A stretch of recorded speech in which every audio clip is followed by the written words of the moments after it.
पूजनीय संत समाज देवी और देवता सुने समझे और अपना कल्याण करे। ये शब्द 107 है।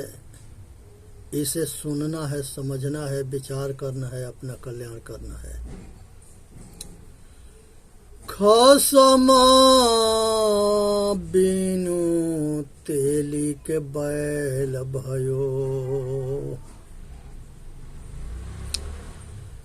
घर के अंदर जो है जब तेली तेल पेरता है तो एक बैल होता है, उसके आँख में ढकनी लगा दिया जाता है और घर के अंदर सारा दिन उचलता है।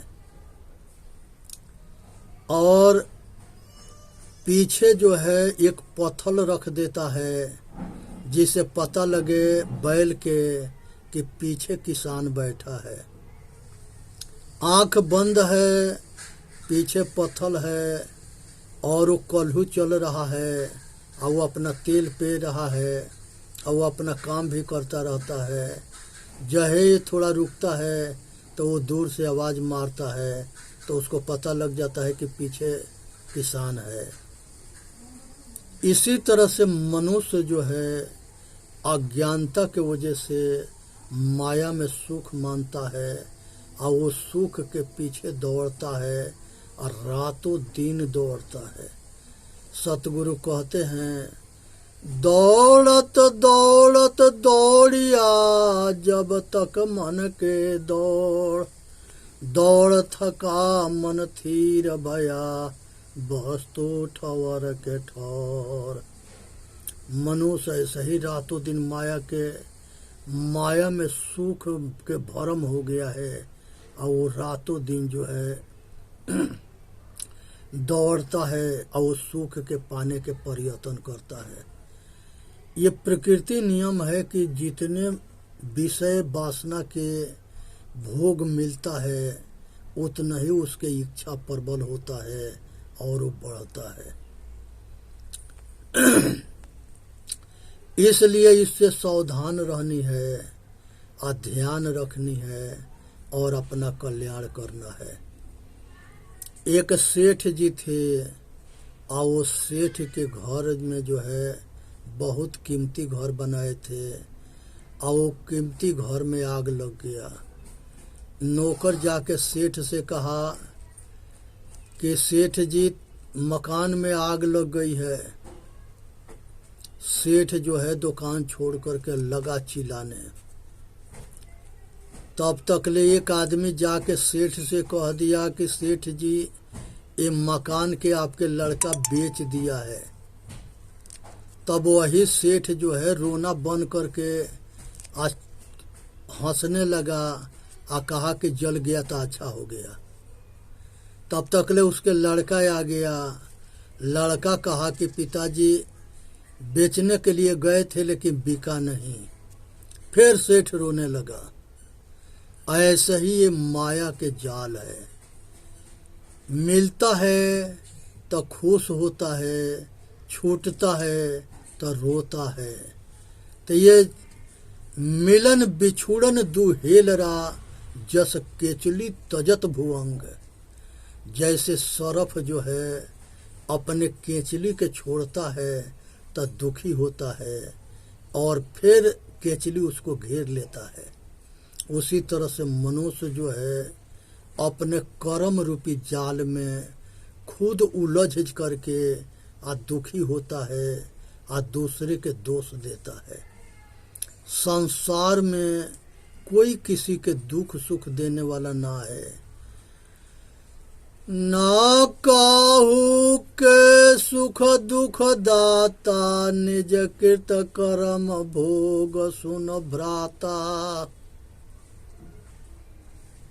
कोई दुख सुख देने वाला ना है। मनुष्य अपने कर्म खुद करता है, अच्छा बुरा और दोनों के परिणाम खुद भोगता है। इसीलिए सतगुरु कहते हैं, बैठत नाही साधु के संगत, नाधे जन्म गयो।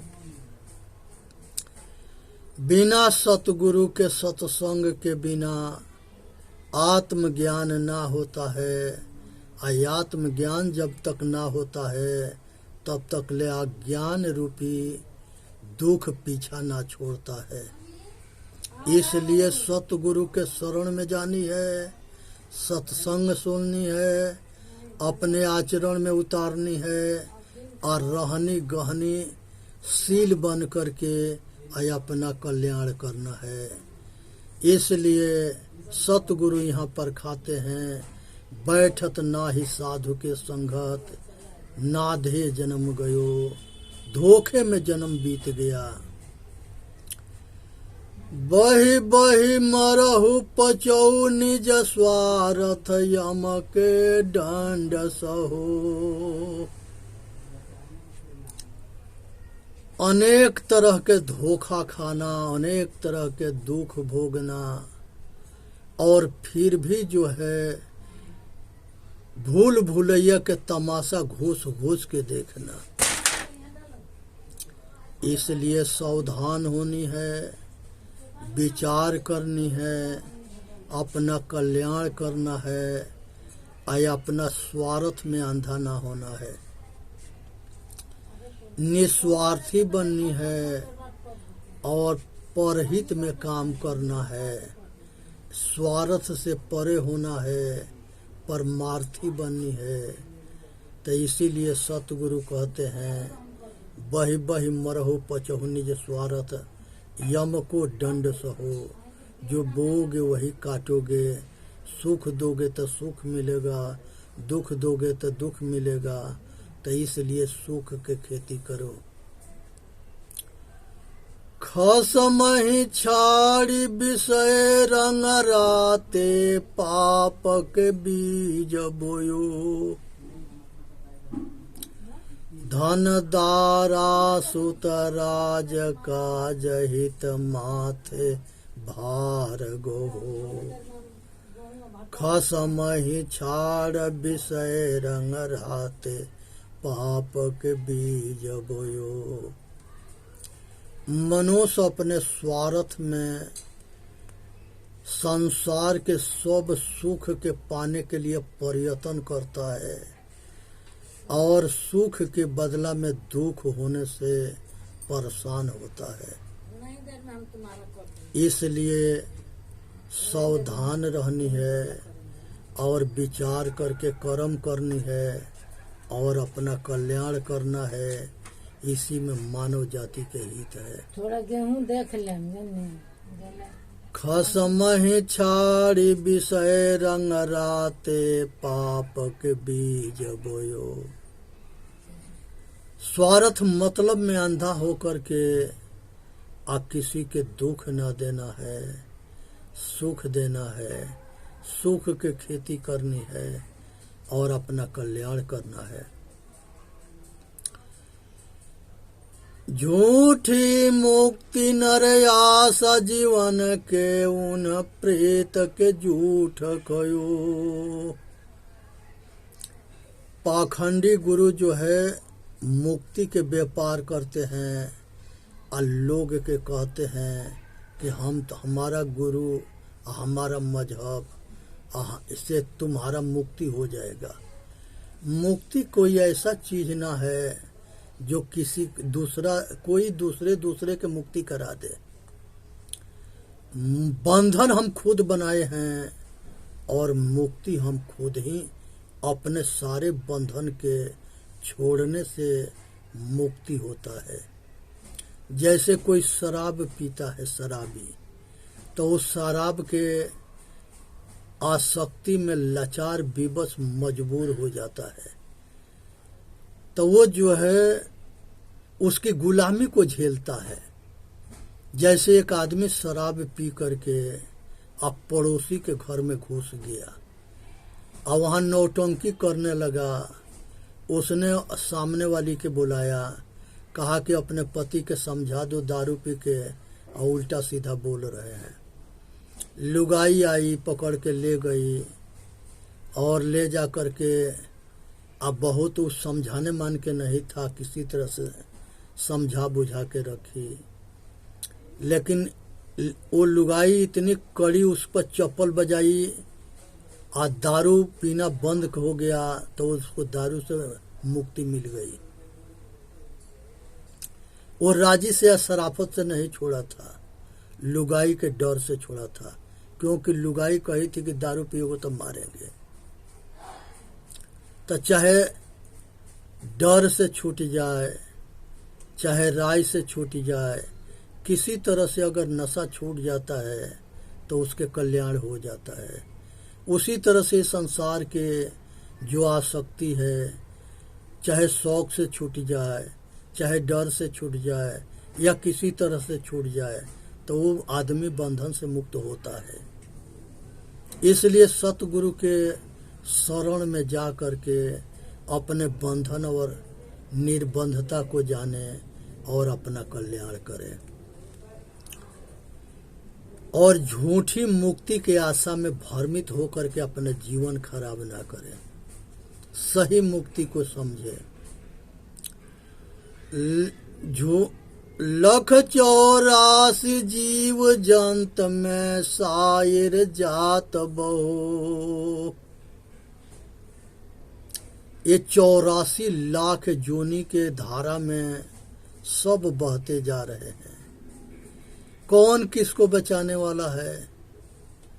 सतगुरु बंदी छोर है, वो चाहते हैं कि सब जीव के कल्याण हो के, लेकिन जब सतगुरु से अज्ञानी दूर रहेंगे तो कैसे कल्याण होगा? नहीं होगा। इस पर एक कहानी है कि एक भालू एक नदी में बहते हुए जा रहा था। किनारे पर 2 मलाह थे, केवट थे। तो एक भाई कहा कि दूसरे भाई से कि भाई देख, वो कमल बहते हुए जा रहा है, उस कमल के जा करके पकड़ लिया। एक भाई अपना दौड़ के गया पकड़ने के लिए, वहां वो कमर ना था, भालू था, भालू पकड़ लिया। अब यहां से दूसरा भाई कह रहा है तो कमर के छोड़ के कमर के लेके आ जाओ। वो उधर से कहता है कि ये कमर ना है, ये भालू है, ये हमको पकड़ लिया है। उसके बाद से ये भी जो है पूरा समझ ना पाया और ये भी चला गया। ये दोनों के जो है भालू पकड़ के डुबा के मुआ डाला, मार डाला। तो ये जो लोभ है नो, विषय वासना के लोभ, सुख के लोभ, स्त्री के लोभ, धन के लोभ, जोर जोरू जमीन के लोभ, बल विद्या सब कुछ के पाने के जो इच्छा है, लोभ है, ये मनुष्य के दौड़ा के मार डालता है। इसलिए पाप के बाप लोभ है। इस लोभ से बचनी है। ये मनुष्य के जीवन के पतन करता है। एक पंडित बनारस से पढ़ लिख करके आज सारे विद्या में पारंगत होकर के घर आए। आने के बाद जो है अपने विद्वता के अहंकार हो गया, तो वो अपने आगे गांव में किसी को लगाते न थे। सबसे प्रश्न पूछते थे, गांव के लोग गंवार होते थे, वो सब नहीं उत्तर बता सकते थे। तब तक लेके यादव जी भैंस चराने जा रहे थे, तो वो यादव जी से भी प्रश्न कर दिया पंडित। यादव जी कहे कि पंडित तू सब कुछ जानता है? कहे कि हाँ सब कुछ जानता है। तो हमके बता दे कि ये लठ तुम्हारे शरीर पर कहाँ पर पड़ेगा। अब पंडित के होश उड़ गया। ये कहा, जान गया कि अगर हम जहाँ कहेंगे उसके दूसरे जगह मार के हाथ गोड़ तोड़ देगा। तो हाथ जोड़ करके यादव जी से प्रार्थना किया कि यादव जी हम मूर्ख हैं, हम कुछ नहीं जानते।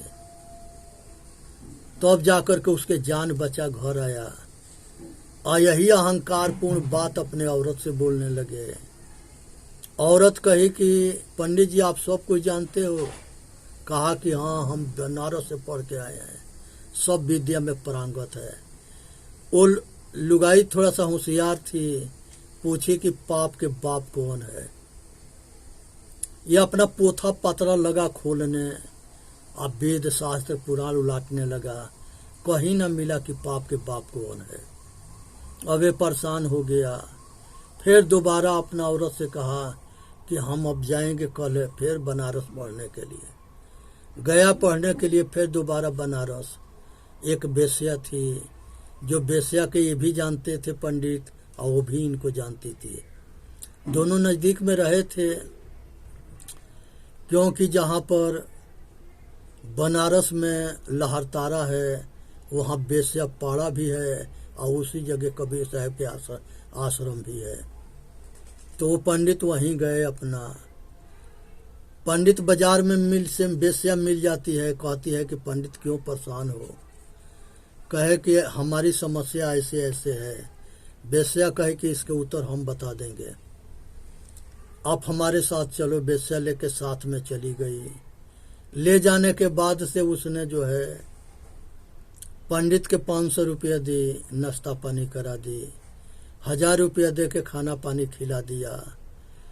शाम के टाइम में जो है 2000 रुपया दे करके कहे कि आप हमारा जो है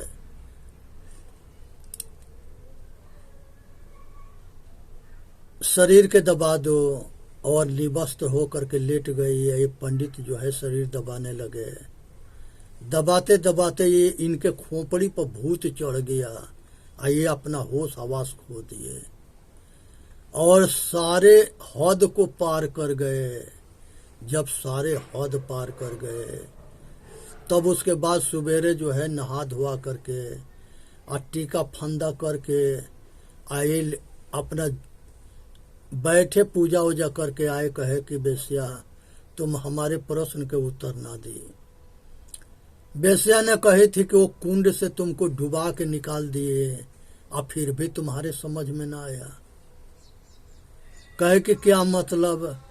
कहे कि जो तुम हमारे संगे किए हो इसी का नाम पाप है, और जिसके बल पर किए हो वो पैसा जो है जो हम दिए थे इसका नाम लोभ है।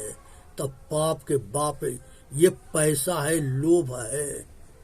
जिस लोभ में पड़ के तुम अपने सब कुछ भूल करके हमारे अनुसार काम करते चले गए। अब वो पंडित बहुत शर्मिंदा हुए।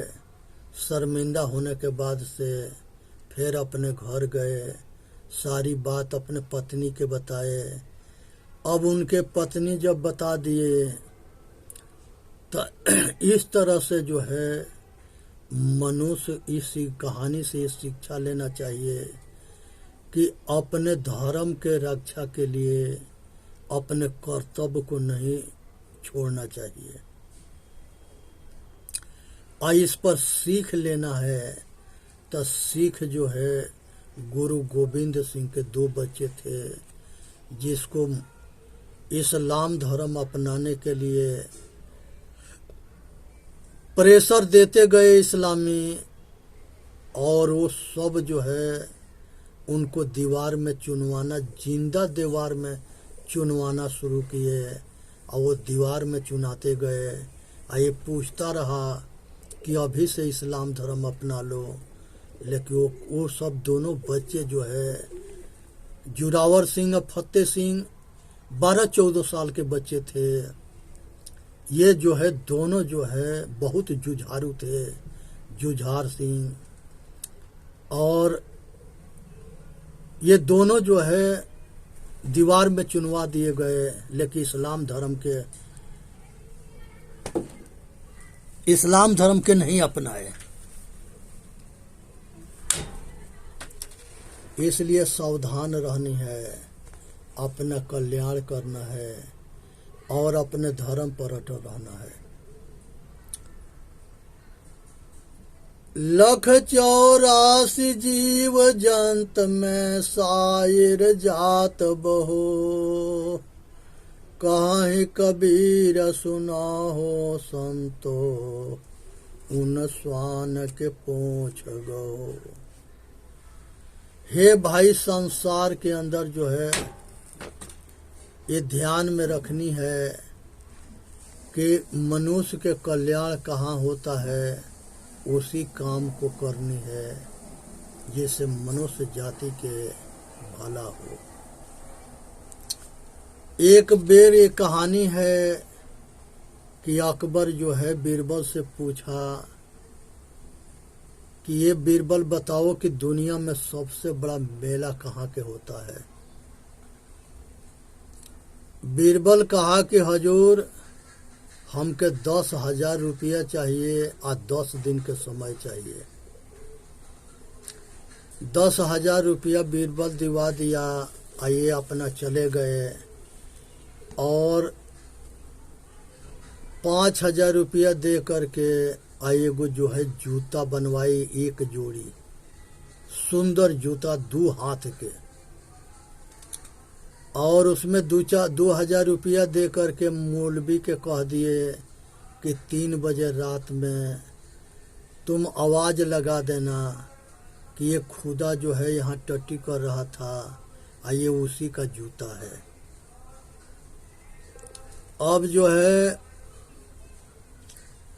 वो जूता 3 बजे भोर में जब मुल्ला जी आवाज़ लगा दिया कि ये खुदा टट्टी कर रहा था, जब हम आवाज़ लगाए तो खुदा यहाँ से चला गया, ये जूता उसके छूट गया। अब वो जूता को देखने के लिए दुनिया के भीड़ इकट्ठी हुई और वहाँ थोड़ा टट्टी भी किया था।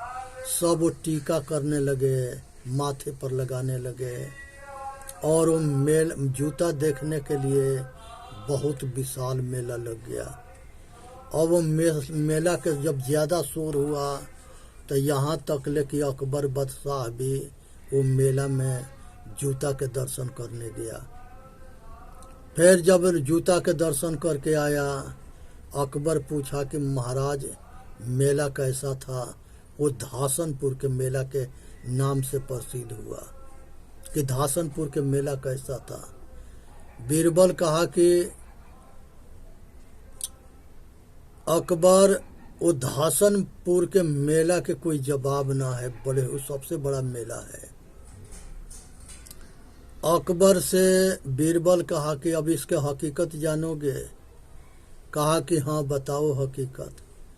वो जूता बनाने वाला के बुलाया, जो मौलवी उसमें जूता में आवाज़ लगाया था उसको बुलाया, दोनों के पेश किया और अकबर से सामने पूछा कि ये जूता तुमने बनाया था। कहा कि हजूर हमने बनाया था। उसे पूछा कि ये जूता बीरबल तुमको दिया था। कहा कि हाँ हजूर बीरबल दिया था। और बीरबल के कहने पर तुम आवाज़ लगाया था। कहा कि हाँ हजूर बीरबल के कहने पर आवाज़ लगाया था। इस तरह से ये आदमी जो है षड्यंत्र रचता है, आय अपन ही खेल में अपन ही फंसता है, आय अपन ही फंस के अपन ही जाल में अपन ही उलझ करके दुखी होता है। इसलिए संसार के सब कुछ को यही बनाता है और यही बिगाड़ता भी है। इसलिए इस चीज को समझना चाहिए कि मनुष्य जो है स्वतंत्र है, अच्छा करने में भी और गलत करने में भी। जब इसकी बुद्धि ज्ञान मार्गी होता है तो ये अच्छा करता है और इंसान बनता है। जब अज्ञानी होता है तो ये विश्वास मार्गी होता है, तो ये अपना लोक परलोक खराब करके अपना पतन कर लेता है। इसलिए संसार के सारे दुख से बचने के एक ही रास्ता है कि मनुष्य जो है सतगुरु के शरण में जा कर के सत्संग सुने। और बहुत ज़्यादा लोग ऐसे मिलेंगे कि वो कहता है, कुछ भी उनसे कहने पर कहता है कि हम सब कुछ जानते हैं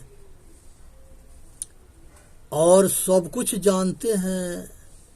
एक जो है किसान था, एक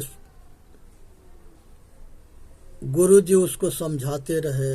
उसकी पत्नी शिष्य थी, तो गुरु जी जाते थे तो वो जलता था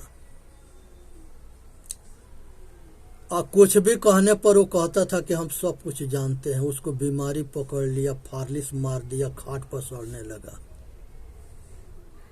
गुरु जी गए थे उसकी पत्नी के दुख सुन करके मिलने के लिए, तो कहे कि ये किसान से भी मिल ले। किसान से मिले, कहे कि तुम्हारे के हम बार बार चेताते थे कि होश में रहो, अच्छा काम करो। तो कहता है कि हम अभी भी सब कुछ जानते हैं। गुरु जी कहे कि सब कुछ जानते हो इसीलिए खाट पर सड़ते हो, मरते हो। जो ज्यादा जानता है वही मरता है। ये तुम्हारा अहंकार बोलता है। अहंकारी आदमी के पहचान होता है कि ना किसी के वो सुनता है, ना किसी के मानता है, अपने मन मर्जी काम करता है, और जो उसके विरोध करता है उसको जान के दुश्मन बन जाता है। इसलिए सावधान होनी है, अपना कल्याण करना है, किसी के बहकावा में ना पड़ना है, किसी के भरम जाल में ना पड़ना है। कहते कुछ दिन पहले हवा बनाए थे कि गणेश भगवान दूध पी रहे हैं, पूरा दुनिया लग गया उनको दूध पिलाने में। जब पानी पिएगा तो पेशाब ना करेगा। अब उसे जो है दूध पिलाने सब पिलाते रहे, पेशाब करते किसी ने ना देखा। इसी तरह से संसार के पोप लीला है। सब देवी देवता के जो है नहवाएंगे, सुताएंगे, उसके पंखा डुलाएंगे, खाना खिलाएंगे, चढ़ाएंगे, और जो जिंदा खाने वाला है उसको छीनेंगे। कोई भिखारी आ जाएगा उसको ना देंगे। घर में चूहा रहेगा जो गणेश के सवारी है, ये चूहे के मार के खा जाएंगे, उसको ना खिलाएंगे। तो इसलिए जो है उसको समझते ना है, वो जानते ना है, आज जिंदा के जो है मुर्दा के पीछे बलि चढ़ाते हैं सब। सतगुरु कबीर साहब जो है एक जगह जा रहे थे, तो रास्ते में जो है दशहरा के मेला था और दुर्गा जी के मेला था। उसमें 100 गो पाड़ा, 100 गो बकरा और 100 गो भेड़ा बंधे हुए थे काटने के लिए। वो पूजा कौन कराता है? पंडित कराता है, सबको कटवाता है, सबको बना के अपने परिवार में खाता खिलाता है। वो दुर्गा जो है न खाती है न कटवाती है, लेकिन दुर्गा के नाम पर ये पाखंडी कटवाते हैं और ये पाखंडी खाते हैं। तब तक ले वो नज़र जो है कबीर साहब अपना 10-5 साधु के साथ जा रहे थे, तो भजन भाव करते हुए, तो वो देखे यहाँ के कंडीशन, तो रुक गए। रुकने के बाद वहाँ बैठ करके थोड़ी देर भजन उजन किए और पूछने लगे पंडितन से कि ये बकरा बकरी भेड़ पाड़ा किस लिए बांधे हैं? ये देवी के बलि चढ़ेगा तो इतना वो मांस खा जाएगी? नहीं, जितने 1000 पंडित हैं ये खाएंगे। नाम उसका रहेगा, कमाता है धोती वाला, उड़ाता है टोपी वाला। तब वो राजा को जो है कबीर साहब राजा से मिले, कहे कि राजा को समझाने के प्रयत्न किए। राजा संस्कारी था, समझ लिया और सब पाड़ा पाड़ी बकरा बकरी छुड़वा दिया और कबीर साहब के शिष्य बन गया। वो नेपाल के राजा था। आज भी वहाँ कबीर आश्रम पारखियों के शिष्य आज भी वहाँ के राजा है, वहाँ आश्रम है। तो इसलिए सावधान रहनी है, पाप ना करनी है, धर्म करनी है। चेतन जीव दुख मुक्त चैनल पर आके अपना कल्याण करना है। बोलिए सतगुरुदेव की जय। साहेब बंदगी, साहेब बंदगी, साहेब बंदगी। वीडियो के लाइक भी करे, सब्सक्राइब भी करे। हम सभी मिल के ज़्यादा से ज़्यादा भाई तक पहुँचावें।